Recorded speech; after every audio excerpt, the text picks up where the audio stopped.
All right, so what was just like an average day like?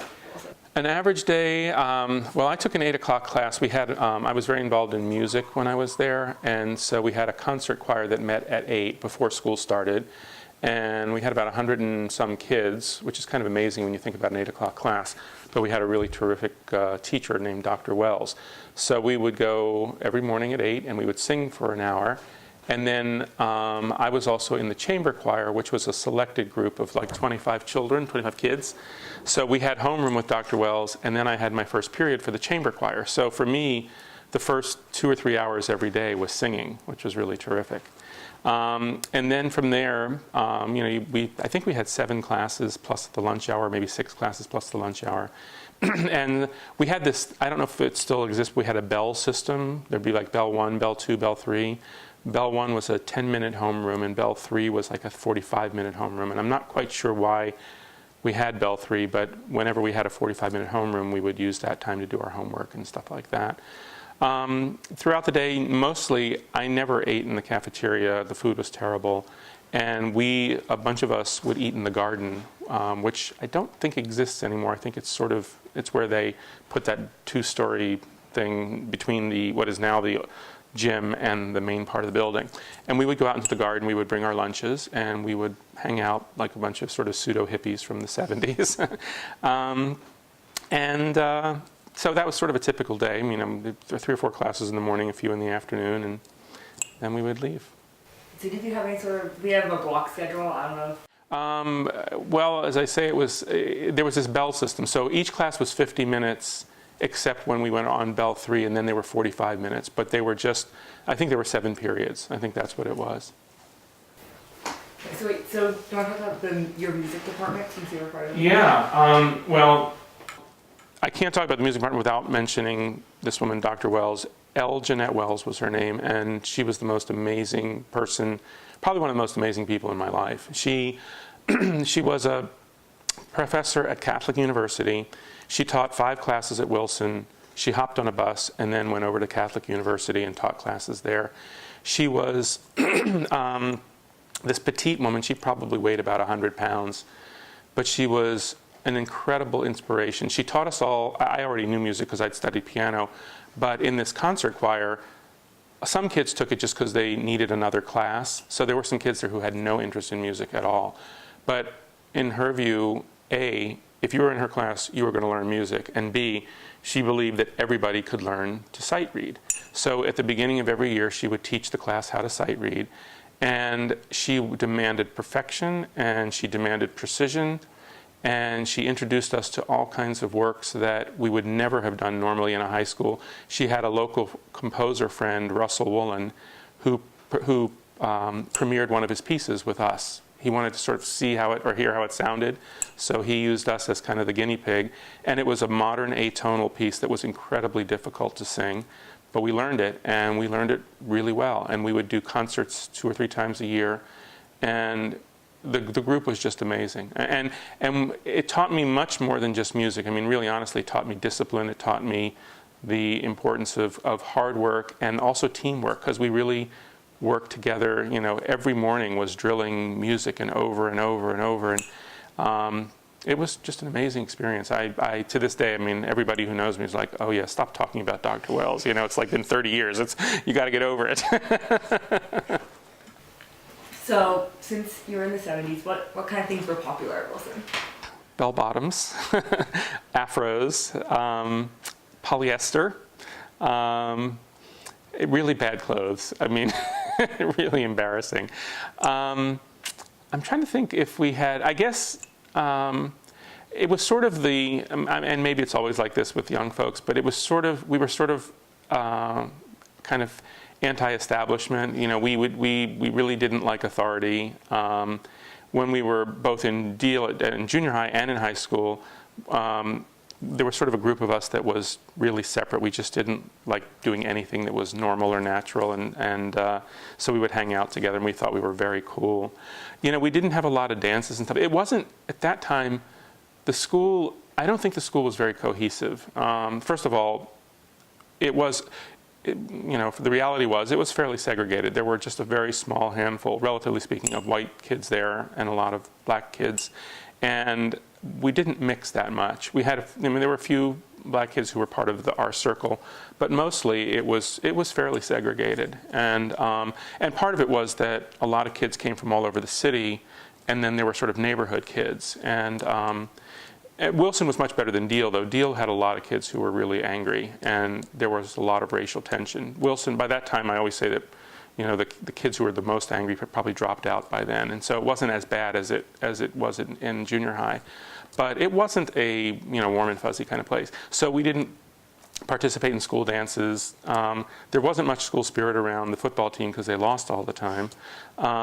So I would say that certainly my life was mostly centered around music and just some of the more intensive academic classes. I don't know if that's all you had to say about the race relations, but I mean, is there anything else? Well, it's. I guess it's something that I sort of just always, it was always a part of me, because I grew up in this city, and my neighborhood, the neighborhood I grew up in, first started out to be predominantly Jewish, and then it turned predominantly black. So I always felt like I was in the minority. I'm Lebanese, so I always felt like I was in the minority. And I think, as I say, by the time we got to Wilson, the kids sort of had maybe it was détente or something. There wasn't a lot of mixing, but there wasn't also a lot of trouble. People sort of got along. And, we tended to, we were able to pick our classes. So we tended to pick my friends and I tended to pick classes with the really good teachers and the ones that were sort of college bound. So we didn't have any problems in our classes, and we actually had a really good education. That was the amazing thing. Even though the school overall, I think, had, certainly wasn't what it was in the 50s and 40s, you could really get a good education there. And when I got to college, I would say reasonably well prepared for school. But it was always a little bit of a tension, just with, you'd have I do remember one time, Jesse Jackson came to school, and that was back when he was involved with Operation Push. And there was an assembly, and we were in the auditorium, and the assembly was supposed to last like 50 minutes, and it ended up being 3 hours. And by the end of the third hour, the kids were like really, really riled up, because it was, very sort of like one of these revival kind of things. And I remember as a white kid feeling like, I probably shouldn't be here because I don't really know where this is going. So some of us actually left and we went up to the music room. But that was probably the most interesting incident from a racial perspective. So what were your classes like as a class for getting an education like that?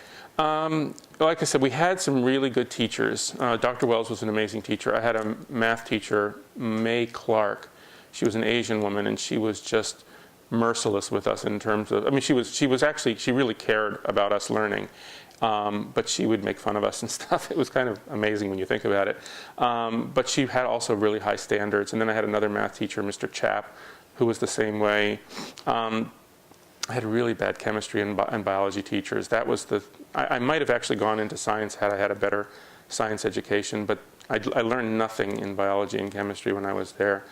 But by and large, it was a good education. I really did feel. I went to Brown as an undergrad, and when I got there, I certainly wasn't the best prepared. There were a lot of kids who had been, had gone to prep school, but I certainly could hold my own. And I felt like one of the really nice things that was different, I think, about me at Brown was I'd actually had some experience dealing with a much more diverse set of people. There were a lot of students there who really had never had to deal with that. And I came from an environment where we were always mixed, and you always had to deal with racial issues, and you always had to deal with people who were very different economically as well. So it was kind of a good experience. It was a terrific life experience and a reasonably good educational experience as well. So the Wilson administration right now can be a little shaky sometimes great. What was it like? Well, our principal was Mrs. Brown. She was kind of a soft-spoken woman. Our vice principal was a guy named Michael Durso, who I think is probably legendary in the DC school system. I think after he left Wilson, I know he went on to at least a couple other schools where he was principal, and he was this sort of, you think about a fire plug kind of guy. He was kind of short, kind of stocky, white guy, And his demeanor was sort of like a sergeant or a police officer. And there was no kid in that school who didn't take him absolutely seriously. I mean, he could work with the most awful hoodlum in the school, and they just really towed the line with him. And so he was kind of an amazing stabilizing force at the school. Beyond that, I don't actually remember many of the other administrators. Yeah. It's like how effective it was. It was. We didn't have any significant problems, so I guess in that sense it was probably good. But I don't remember. I don't remember a lot of rules and regulations in Wilson. We had more at Deal, but it was pretty laissez-faire at Wilson. Did you have any favorite or least favorite memories? Some of my favorite memories really were in the garden. I mean, that was, I would say there was a group of students, maybe somewhere between 10 and 20 of us, who really hung together all the time. And that was our community. We'd come together at lunch, and that was the time when we, spoke deep thoughts and, talked about our feelings and our emotions and, all of that, all the stuff that kids are so involved with when they're so self-absorbed. But that was really one of the better times. I mean, every day you sort of looked forward to that. And, kids got together there, they broke up there. But it's where we kind of formed a lot of bonds. My least favorite memories, I actually don't think I have too many bad memories. I had some bad classes, but I guess gym was not a good thing for me. The problem with gym was it wasn't well organized, and it really relied on skills that you had before you got there. If you weren't athletically inclined, which I absolutely was not, there wasn't a way to participate without feeling awkward and kind of stupid. And because there were a lot of a lot of big athletic guys, and then there was like me, and it'd be the kind of thing where if you're on the baseball team, they would choose up sides, and I'd always be the last one chosen, and it's like, please just choose me. I'll play in right field. I won't play, I promise. Just just don't make me be last. So it wasn't a great experience for me. I could have easily done without gym. So you've seen the new Wilson. Yes. I don't know if you've noticed how Wilson has changed both physically, also in his culture or anything.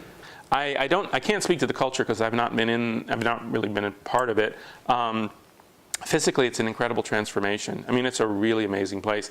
The central core, when I was there, was open to the elements, and it was just this barren wasteland, and nobody ever went there. And also because where the cafeteria was, it was dark and dingy. Now, with the atrium being open and connected to all of that, I imagine it's an amazing community. I mean, I imagine there's a lot of activity, like a town square almost. I do planning work for colleges and universities, and I would say that Wilson is as nice as any academic facility that I have seen or worked with at any of the top schools in the country. So I'm really impressed. It seems like there's a lot of creative space as well. I mean, places to do video and to do composing, and the auditorium is really cool. So I think it's an amazing transformation. And I think switching the entrance to the back, because the main entrance was always on Nebraska Avenue, which nobody ever went into because it's such a big ceremonial entrance and so far from the street. And now it's on Brandywine, which makes all the sense in the world because that's how people actually enter. So I think it's terrific.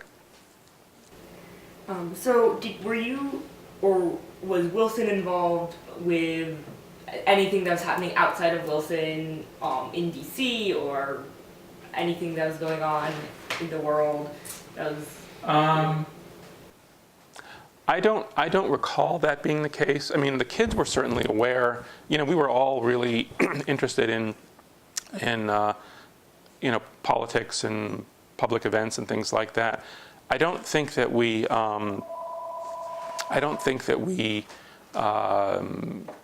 participated in any. I mean, if we did, I guess I didn't. I don't remember anything like that. Yeah. I know you sort of talked about this before, but any sort of like slang that was going on? Any what? Slang or slang? I'm probably one of the more boring kids there, so I don't remember anything. Sorry. It's fine, no worries. Is there anything else that you just remember that was? I don't think.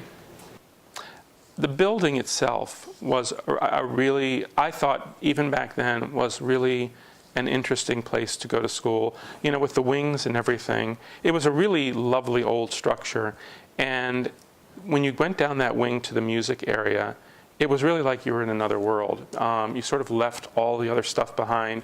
And then to be able to be immersed in music for a few hours a day was really special for me. I mean, it was as I said earlier, it was kind of a separate education in and of itself, because it taught me so many different things about how to live and how to work with people, and plus the beauty of music. I mean, that was the other thing. We also did musicals, and that was another really fun thing. We did Bye Bye Birdie. I played Mr. McAfee, and it gave me a chance to sort of explore my inner Ham. It was a really fun role, and so again, working with this community of students, it taught me so many things other than just, you know, the straight academics. But it was kind of a cool experience. I mean, I felt really lucky to go there, because it you know, interestingly, I'm still friends with probably, I would say, 8 or 10 kids from Wilson. We don't see each other as much, but years ago, we held a 22nd reunion here in this house. We decided, one of my friends and I just decided that we didn't want to go to the regular reunion because we didn't have a lot of connection with most of the students, but this core group that we had sort of stayed in touch, you know, in various ways, and we thought, wouldn't it be fun to get together? So we sent out, I guess it was back then email to a whole range of kids, and really we had about 30 people show up. Some came in from out of town, and we spent the day here, and we played songs from, you know, we played the piano and did songs from our musicals, and just caught up on lives that we hadn't, you know, been in touch with for a long time. So I guess that says something, that we held together as a group even all these years later. So what, outside of your music and the musicals, what other clubs or activities were big at Wilson? Well, I sort of surprisingly became the president of the student government. I hadn't intended to, but there was some, I don't even know what the event was. There was some precipitating event that was some school policy that just drove me crazy. And I decided that I wasn't going to put up with it. So I ran a campaign, and I won. I became the president of the student government, which was, like I said, a total surprise to me, because it was not really something I was all that interested in. But I just got fired up and gave a speech at the assembly and got elected. So, and I don't even remember a thing that we did in student government, which probably speaks to how effective I was. So there was that, and then I guess I can't remember anything else. I was valedictorian. I remember that. That was pretty weird. Are you still in contact with any of your teachers? No, actually, I'm not. Most of my teachers probably now are either very, very old or perhaps not with us anymore. I was in contact with Dr. Wells for a bit of time. Unfortunately, I did not know when she passed away until a couple of years afterwards. That was kind of I would have liked to have sort of known that at the time. I doubt that any of the teachers that I had are still there, because it's been, 35, 40 years. We did have some teachers when I was there who looked like they'd been there for 45 years. There was a teacher, a Latin teacher, Miss Murphy, who I think had been there really about 30, 40 years. Actually, I do remember this one teacher, my German teacher, Mrs. Cole, or Frau Cole as we called her. She actually lived in the neighborhood where I grew up. And a few years ago, Tom Friedman published a piece in the New York Times about teachers. And the piece basically said, if you are at all successful today, you really owe it to the teachers who inspired you, and you ought to just get in touch with those teachers.